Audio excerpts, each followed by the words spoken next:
News every 15 minutes, weather every 10, and sports twice an hour. Newstalk, KGVO, AM 1290 and now 101.5 FM. You're listening to Montana Morning with Peter Christian. More details surface on Sunday's drug-related apartment explosion. Good morning, everyone. It's Montana Morning. It's Tuesday, October the 14th, 2014. Right now, the sky's mostly clear. It's 38 degrees in Missoula. And our newscast this morning, sponsored by Kootenai Creek Village. They're the maintenance-free active adult community in Stevensville, and they have hundreds of builders' options to choose from. The best of Western Montana living. Call 546-6930.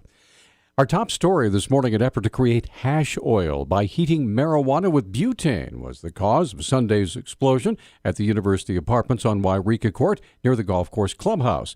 Detective Lieutenant Scott Brody has these details. Preliminary indications are that this had something to do with some sort of marijuana-related cooking process involving butane that was conducted next to a pilot light or something and caused the explosion.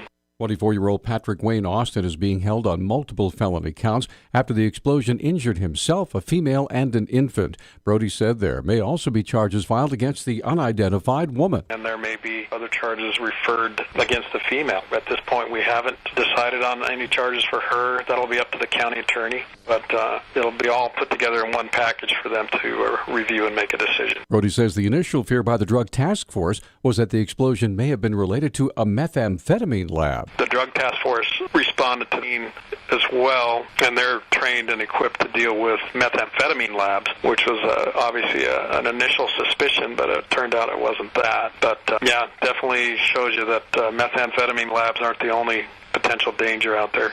Austin's in jail on $300,000 bond. He's been charged with numerous felonies, including arson, criminal child endangerment, along with drug charges, including criminal possession of dangerous drugs, criminal production or manufacture of dangerous drugs, and criminal possession of dangerous drugs with intent to distribute.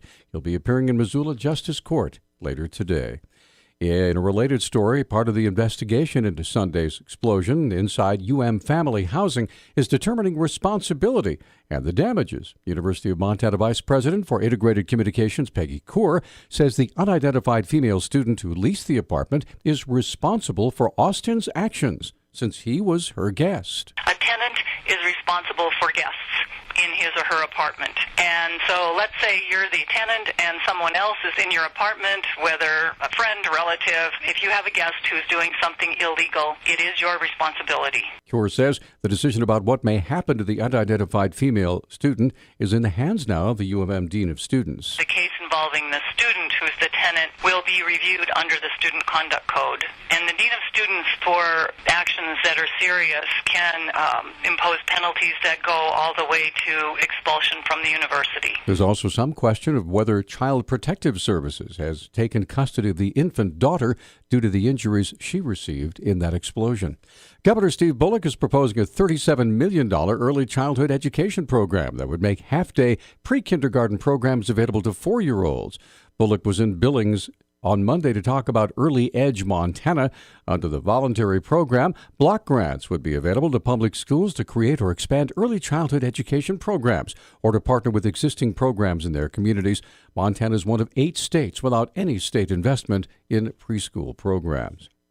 Well, tomorrow, the Missoula City Council will be discussing an ordinance to expand the authority granted to Mayor John Engen to pursue the condemnation against Mountain Water Company. City Councilor Adam Hertz believes Engen has already exceeded his authority. In my opinion, the mayor's been exceeding the authority that was granted to him in 2013 and has been operating outside of the bounds of that ordinance. And as such, the mayor is coming to City Council asking for City Council to grant him some additional authorization in that ordinance, really, that he's been using all along.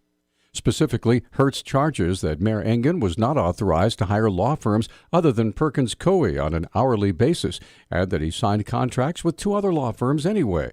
For Hertz, Wednesday's meeting will be an admission that his accusations were justified. The mayor denied that he was exceeding his authority, but at the same time brought an ordinance to City Council asking for an amendment to the authority. So very much seems as though he agrees with my opinion that he has been exceeding this authority, and now it looks as though he's trying to come in line and make his actions legal moving forward.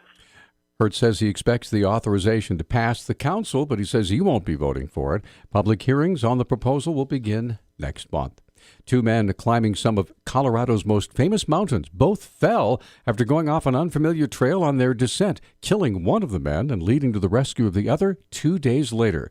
32-year-old David Richardson survived, but 37-year-old Jared Wetherell had died of blood loss by the time searchers found him Friday on North Maroon Peak, one of two peaks over 14,000 feet, comprising the Maroon Bells near the ski town of Aspen.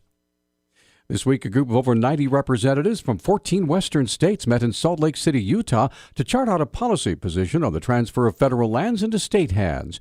According to Montana Representative Jennifer Fielder, who chaired the event, the decision on the wording was unanimous. Well, we're urging Congress to transfer federally controlled public lands to the willing states, but we are not asking for the national parks or the congressionally designated wilderness. Primarily what we're looking at is a way to improve access and health and productivity on the lands that are already designated as multiple use lands.